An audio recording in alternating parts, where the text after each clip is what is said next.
Here on Black Girls Inc.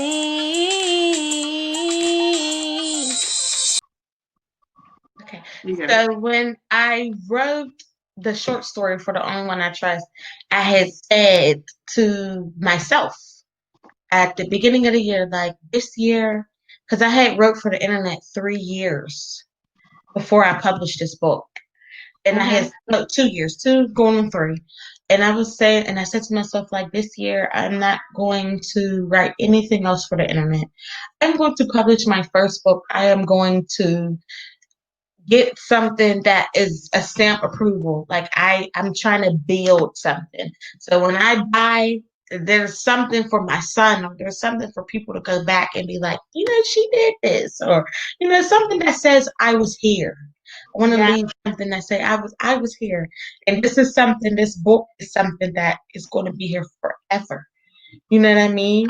Mm-hmm. And it's just like I manifested that. I said that out loud to myself, and even without me, I'm not going to lie, I didn't work on trying to get it published until sometime in August. My published. Oh, actually, no, I'm lying. Sometime in July, my publisher reached out to me and was like, "Hey, I've spoken with other people. Now I spoke with somebody else, and somebody was saying, there's this girl on the internet. She writes these short stories. Da da da da. She's really dope. You should see, if she want to publish a book, you should check her out."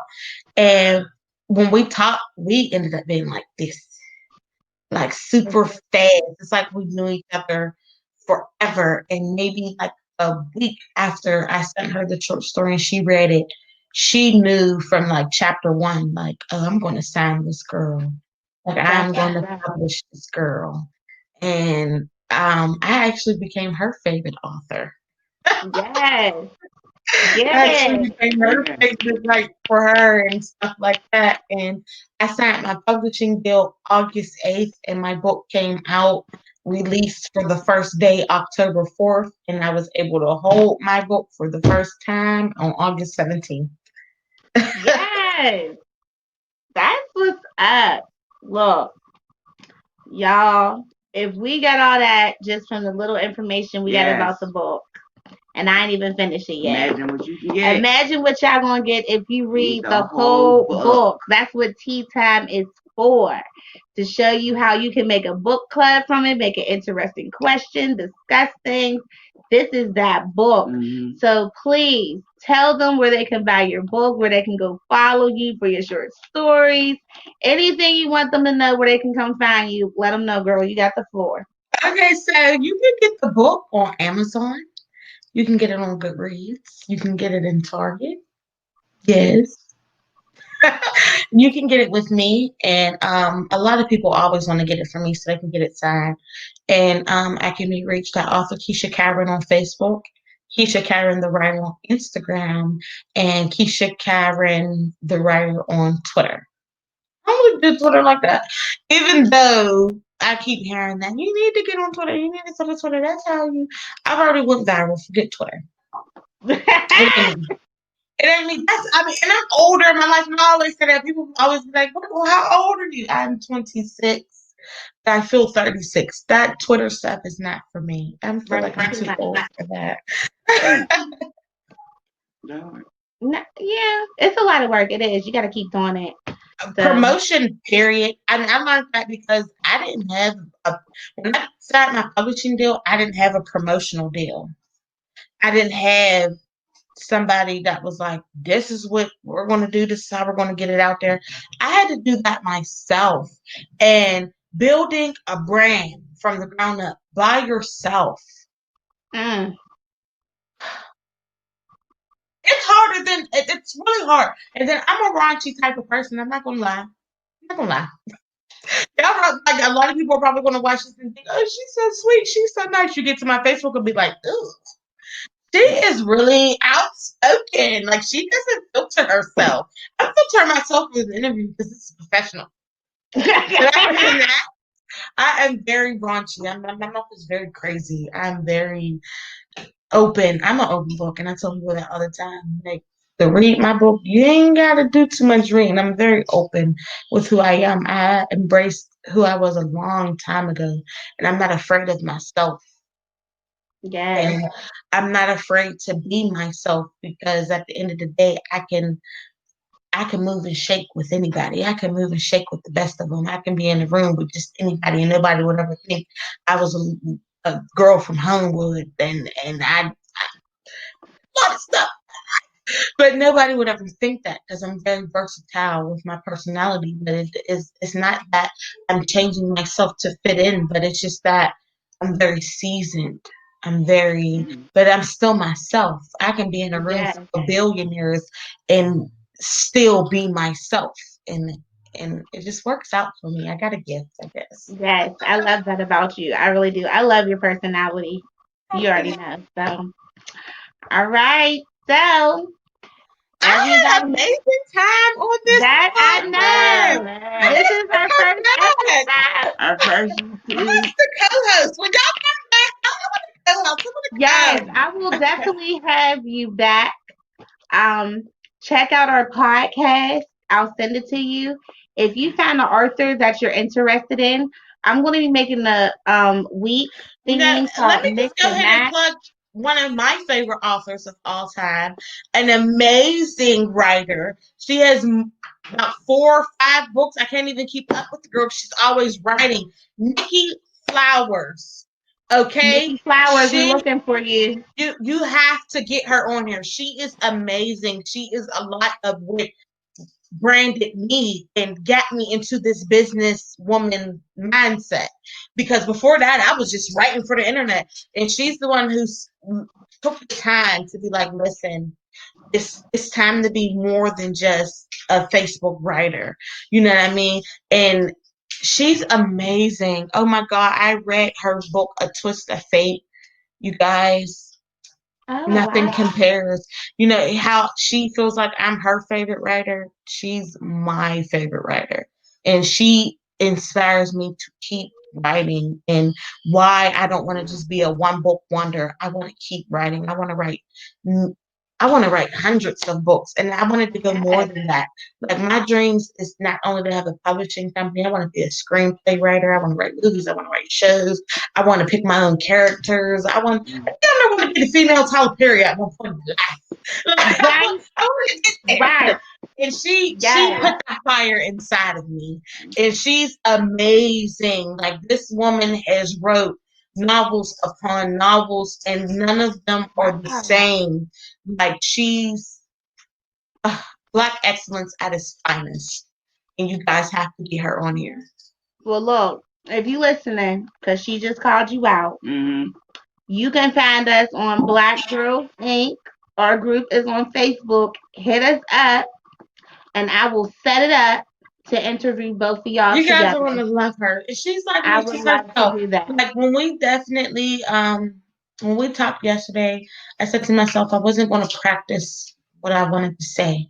And I wasn't gonna write it down and I wasn't gonna keep notes because I wanted to be authentic as possible. I wanted everything to come out the way it was supposed to come out, not the way that I wrote it down. Because I Yeah. hate feeling like I'm making a mistake. Right. So this is just all me authentically. You And we guys, love she it. even called. I'm gonna be honest with you guys. She called me yesterday and was like, "Well, this is what we're gonna ask you." And I promise you, I didn't have not one thought in my head of what I was going to say. I just said when she said it, I was going to say whatever came to mind. So I hope this was as authentic as It it was could have good. been, and Yes. I hope your podcast goes super far. I hope sometime in a couple years that I'm meeting you in a building for this podcast, and we're Yeah. about to get it Yes. done. Well, Okay. look, my dream, and I'm gonna share. We're going live. I'm gonna share with you first. You're my first special guest. This is my dream, and I'm gonna speak it into the atmosphere Yes. because it's Speak gonna it. happen. Speak it. Manifestation. When COVID is over, our goal, even if COVID ain't over, when the time comes, our goal is to go to a hotel, rent a space, Mhm. have Black Girl Inc. Members like you Okay. to come, and we all set up a station for our books and have people come in to buy our books and do book signings, and we get to mingle together for the whole weekend and get to know each other and stuff too. And we all get to take turns reading some of our books, doing live poetry, having book clubs, stuff like that. So Now I that want me to do that. program, yeah. Get up in here and read all my sex scenes. Girl, you can play the auto. You ain't got to read it. Make an auto.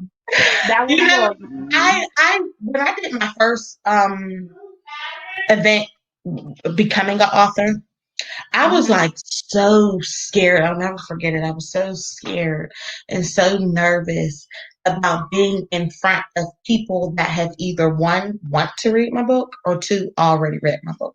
It's so different from somebody like inboxing you or being on Facebook like, oh, I loved your stuff. It was great. Than really being face to face with somebody and somebody critiquing you or telling you what they liked about it or what they didn't like about it. But what I've learned, honestly, to be honest, I'm gonna be completely honest with you. I have yet to run across somebody that was like, "Well, this is what I felt was wrong with it," or "This is what I felt I didn't like about it." I haven't been critiqued like that yet, so I really don't know how I'm going to react.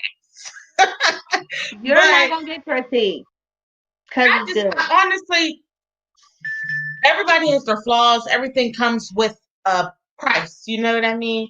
And I had the pleasure of speaking with Mr. Lee Daniels himself through Instagram, and he read my book. And I had I was shaking, I was scared, I was super scared when I sent him my PDF. And it took maybe about 2 months before I heard anything else from him. But when I finally got the email back from him, and he was like, "Listen, I loved your work. I loved your book. I loved the storyline. I loved how you wrote it. I loved everything about it. And screenplay writing is way different." He gave me advice on what screenplay writing is like and how different it is from writing novels.